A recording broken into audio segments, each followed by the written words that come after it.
Okay, I'm doing yet another anthropomorphic animal design. I swear I'm not a furry. I just like them as mythical creatures. And this one actually is a mythical creature, that being a minotaur. The particular inspiration this time is actually one of my favorite animal sanctuaries, that being the Alveas sanctuary in Texas. They're unique in that they're not open to the public, but rather you can visit them digitally through their 24/7 live streams. They pride themselves in being one of the first digitally based sanctuaries.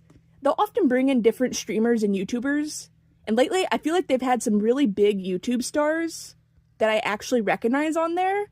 Since I don't usually watch streams or streamers, I don't really have the patience for it. I need to be able to fast forward if needed. But they had Jacksepticeye on there recently, who donated an absolutely massive chunk of change to them, which is super cool to see. Not just because I've always liked those two YouTubers, and seeing them collab was really cool, but also Alveas has always had plans to do some cool wolf conservation work with some of the native North American wolf species that even I hadn't heard about before, those being the Mexican gray wolf and then the red wolf. And that big donation is probably going to go straight to that, and that's awesome to see. I've been following the sanctuary pretty much since they started back in 2021. I found them when their cow Winnie the Moo was only just a little baby calf, and so that's the animal I ended up choosing to do here. Though it was hard to choose, I was playing around with the idea of doing an emu, since that was their first ever animal ambassador, or a red-tailed hawk, since that's on their logo, and I do love me some red-tailed hawks, but I love this cow. She also helps earn extra revenue in the streams, due to a cool interactive element, where people can pay to have treats drop from a dispenser for the cow, and they just completed this big project of giving their emus their own donation-activated splash pad, where viewers can donate to turn on the rain or hose functions on this little pond, since fun fact, emus actually adore water. But I ended up liking to get to try and make a sweet, happy-looking minotaur, because Winnie is a very sweet cow. She's a red Angus cow who was saved from the beef industry, and they use her to talk about the carbon emissions beef produces, not just from hauling cows and meat from farms to slaughterhouses, or from feedlot to feedlot, but also because cows toot methane, which is a greenhouse gas. And at normal cattle populations, this would be fine, but since the demand for beef is just so high, it really affects the environment, not just by those greenhouse gases, but also many grassland habitats are affected and damaged by cattle competing on that same land. And again, the demand for beef is just so high that we really do end up just sticking cows anywhere they'll fit, and as a result, it could really affect habitat loss. And if there's no more natural grassland left, they'll start clearing forests to make even more room for cows. But yeah, Doom talk aside, and back to the cute cow, I think she might even be too sweet for her own good. It might not be the brightest. And I also saw this video back before the emus got their own enclosure, and this emu named Stompy is trying to square up with the cow,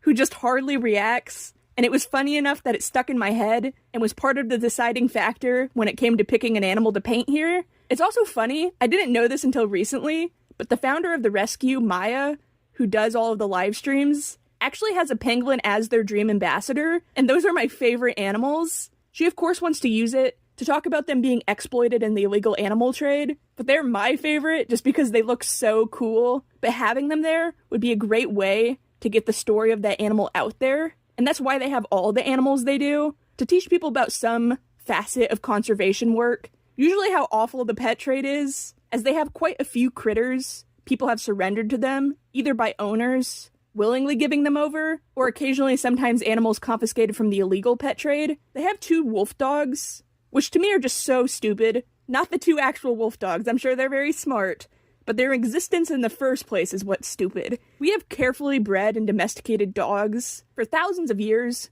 and countless numbers of them need homes, yet we still keep breeding more and more dogs. And for wolf dogs in particular, they have too much dog in them to ever return to the wild, and they're often too wild and unmanageable to be a house dog, so they're usually euthanized as there's not much places for them to actually go. It's why it's nice to see the 2 wolf dogs at Alveas, to be able to thrive and have the best environment and care they need. But a lot of their animals are from the pet trade. They have foxes, who were once pets, to teach people they aren't good pets, and can be very destructive. And they have marmosets, which are these little monkeys, to teach people how they also aren't good pets and are destructive. And they have parrots to teach the exact same thing. And it might seem repetitive, but there's a reason that that lesson needs to be shared, as social media has made it so much more common for people to show off their cute and exotic pets on camera and make impressionable people want them too, regardless of if those people actually have the time, energy, knowledge, or funds to actually care for the animal,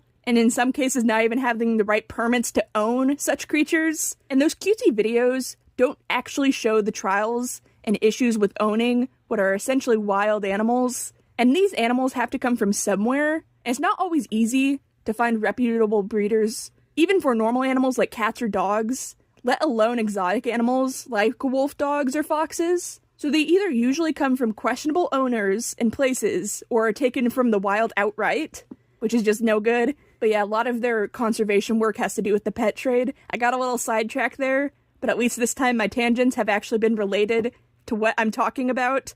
I've learned a lot in those live streams, and it helps that this rescue has been a special interest of mine for a while, so I can happily ramble on and on about it. But yeah, back to the rescue. It's so exciting seeing it get more and more mainstream coverage and get bigger and bigger internet personalities on their streams. Like, I think Maya went on to Hank Green's podcast. He's a famous author and the guy who wrote The Fault in Our Stars. I've heard of the book before, but I was actually first exposed to him on YouTube, where I learned he's also from Indiana, and that's what made me end up following him in the first place.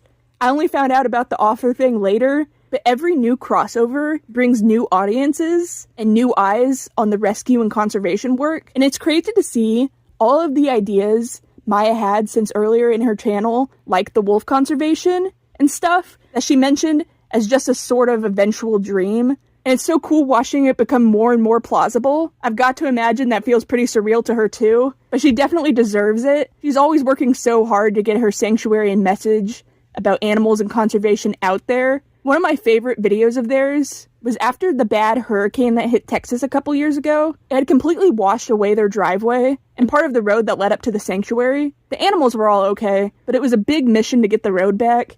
And I remember all of these different streamers coming out there and helping them unblock storm drains and even using excavators to help fix the road. And it was just so amazing to see the community she had been striving to build actually come together when they needed it. And I don't know, that just really hit me the first time I watched it, that they impacted this many people and their hearts enough that they were willing to drive all the way out there and spend their days and energy helping. They also do a lot of fundraisers too, which I'm sure also make a big impact on conservation work. And just to see how far everything has come really does make this one of my favorite YouTube channels, and just one of my favorite things in general. And it made me think of Maya as a role model.